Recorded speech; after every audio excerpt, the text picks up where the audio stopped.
recovery. This is where I'm going to ask for some help from my technological folks here. Last year at DEF CON, I had permission from Singress to use their active response book, Aggressive Network Self-Defense, out there. And I had this in here, and the way my techies explained it to me, if I understand this right, doing a reverse DNS lookup. Actually, when I showed it to my guys, they started laughing. If I've got this correct, if I do a reverse DNS lookup and I'm running this, it's going to melt my machine. Is that correct? No? The bind and grabbing it isn't going to, shut down my machine? Okay, so I got that wrong. All right, so I've got the script going. So how in an active response, if I've got a reverse DNS lookup, does this code do anything as far as shutting down the machine that's running it and doing a reverse DNS lookup? Are you doing a whole zone transfer? You guys tell me. Yes, they're doing the whole zone transfer. I mean, the guy you're zoning transfer from, you're playing that as your, burden load on the block. All right, see, because in the book, if I've got this right, and I apologize if I didn't copy this right, the way the theory works is he's doing, he's got his population here. He populates his DNS with several thousand of DNSs, and for the purpose of when someone's maliciously looking through it, that they're not going to go this far to find the 3 that are corrupt. Is this making sense for aggressive network self-defense? Come on, someone's had to have read the book. You guys haven't read the book? Who wrote the book? And the theory on that is, the point being, if I'm going to do something that's going to have malicious code on my machine, is there a different standard behind if I just put it on there and I know it's going to be grabbed and the guy's going to melt his machine, or if I have to hide it so it becomes harder for that individual to get to? Now again, the point behind it, if I've got a line of code in there that's going to melt the machine and that's the only line I've got in there, can you be sued for that? You're more likely to be sued for that because that looks like very much an intent. It's like, I just want someone to come to this box and I want them to get hit. Now, if I hide it in there, is that more self-defense?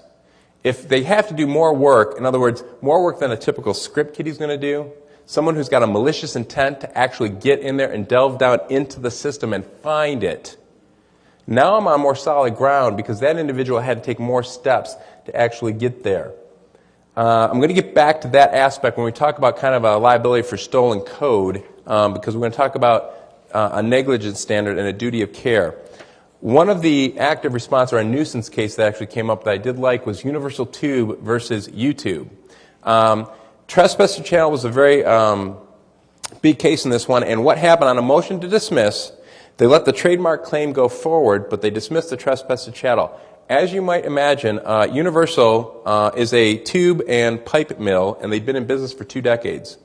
Prior to YouTube, they had a website, and basically they got a few thousand visits a month. YouTube comes up. How many visits do you think they get a day? 70,000. What do you think happens? Crashes their websites. So they sue. In the case, on the trespass to chattel, the court basically looks at them and says, we're really sorry that, your site's crashing. However, YouTube's not touching your site. They're not physically going to your site at all. You've got a bunch of mistaken folks going and crashing your site. So they dismiss the trespass to chattel claim. There's a nuisance theory going on. Nuisance in land, in real estate, is basically that aspect of your neighbor's trees growing over into your yard, and you keep asking him to trim it back, and he doesn't. Well, you go up and get your chainsaw and a ladder, and you just cut it right down. It's a nuisance. It's overhanging my property. I've got the right to do that. And in this, they said, that's a real estate theory. We're sorry that, technically you kind of are adjacent, YouTube, Y-O-U, YouTube, U-tube, but we're not going to recognize the nuisance in that aspect, and they're not going to carry it that far. So again, I wanted to try to get out of some of the issues that the courts are specifically dealing with and focus on something that maybe might touch and get you thinking a little bit in your business. So liabilities for stolen malicious codes. Now, I understand there's some hurdles to get over. If someone were to come and hack your boxes and steal different codes and things that you're working on, how can they trace it back to you? Again, reading Aggressive Network Self-Defense, one of the examples there had the individual actually sign his name at the end of the code he was writing. So I guess it's a kind of a pride thing. So whether that happens, we're going to have to get back that and get over that hurdle to go to that. And then the victim's going to have to sue you for basically having it stolen. So, can that happen? You can be sued for walking across the street. So basically, the example we have to look to is we have to look to analogies in the physical world. And stolen guns is, one of the best things that I can kind of come up with. And it really comes down to, like I said before, that negligence standard of what you're doing. Do you have a duty to protect that code from being stolen? Did you perform that duty or fail to perform that duty? And was it that proximate cause of the injury? Firearms, again, inherently dangerous articles. So you're looking at this, and one other aspect that we've got to look at in the courts is the but for. But for the fact that this was stolen, would this injury have occurred? Now, one of the aspects you start thinking about is, okay, well, we're talking about criminal liability, but when a criminal act is involved, that doesn't necessarily get you off the hook. Specifically, ironically, there's a case now up in Massachusetts where the son steals a gun and goes kills the cops, and the cops' estate is suing stepmom, or I guess it's the girlfriend, for basically allowing the boyfriend's son to get access to the gun. The gun was in a homemade case, and he unscrewed the screws to it, took the hinges off, and got the gun and went and killed the cop. So again, it says, wow, I had it in a locked case, and he got it. But the idea was they knew that he had some mental disturbances, that he had these tendencies, and so they should have done more to protect it. So with that in mind, when malicious code, and again, having been here and to DEF CON, the question becomes, what do you have to do to protect your code from someone getting in the wrong hand if you're in the security profession field and you're supposed to rip things apart, look at malicious code, test it against products? And the aspect becomes, what is that duty of care? That duty of care can change. It can change based on, again, your advertisement that code's there.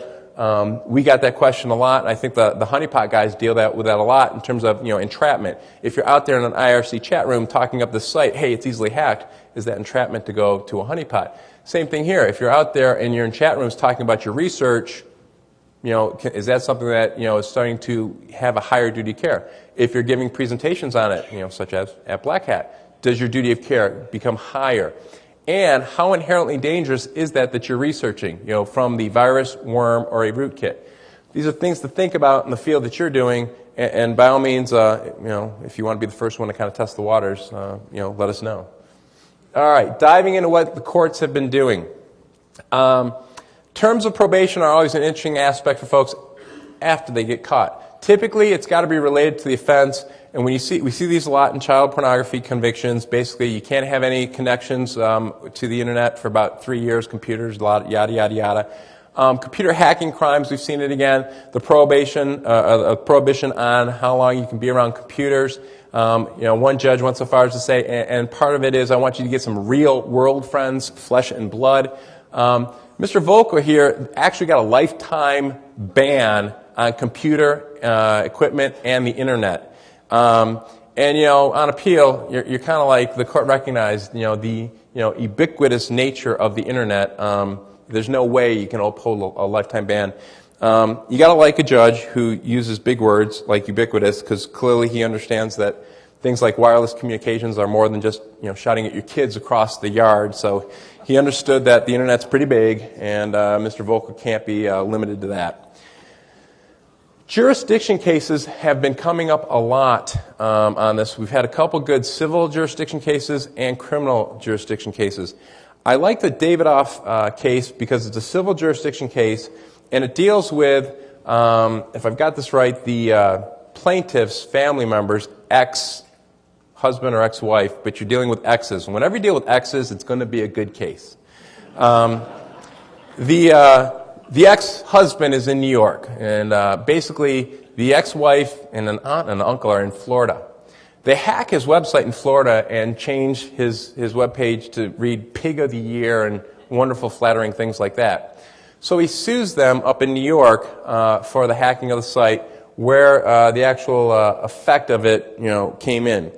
And the argument that they start stating is the fact that telephones, fax machines, internet communications are so prevalent now that there's enough contact that I should be able to haul these people up from Florida to sue them in New York.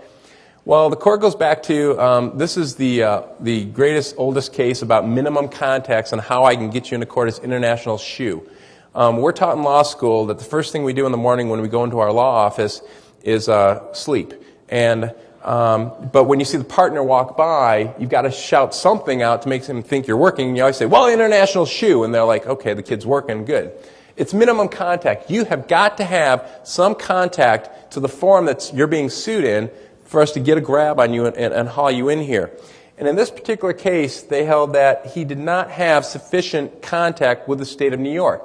Just because the act was felt in New York, if that's true, whenever you hack a website, it could be felt in all 50 states, which means you're opening yourself up to being sued in all 50 jurisdictions. So they said, that's not enough to bring these people up here. You're going to have to go take a Disney World vacation and sue them down there.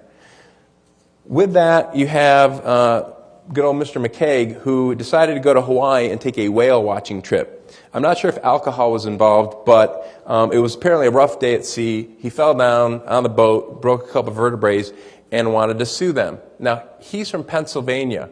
And ironically enough, I was in the elevator with someone, and he's got a tag on it that says Stop PA. And I was joking, well, maybe this is the case they were talking about because you want to stop Pennsylvania from bringing people in and suing them. Now you're talking about interactive and passive websites. Now we're starting to get some minimum context going here. How much interaction do we have on this website that's going to subject us to jurisdiction? How much business am I getting from different jurisdictions where I can be brought in and sued there? And on this one, basically they said that we're not targeting, this website was not targeting Pennsylvanians per se, so we're not going to haul them all the way here to defend the case. So on the civil side of life, those are the things that we're looking at. Yes. Sure.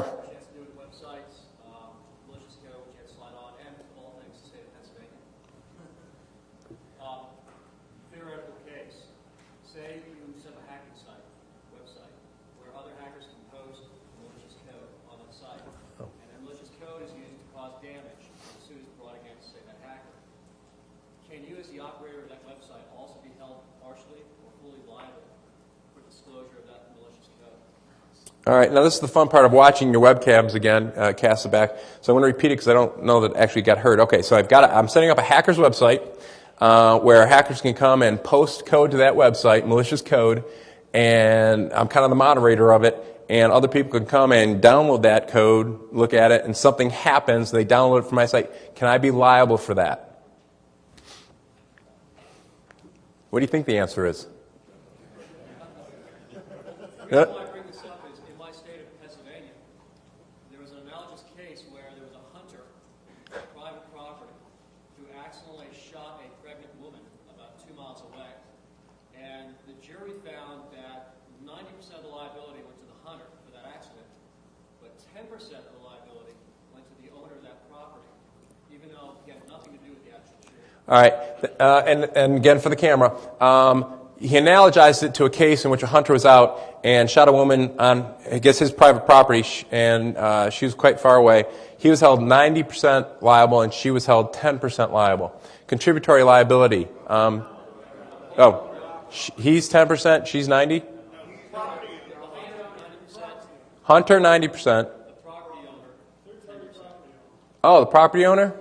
Interesting aspect. When you start talking about, and I'm going to go back to your example for the web page, because the aspect on this is, can you be held liable?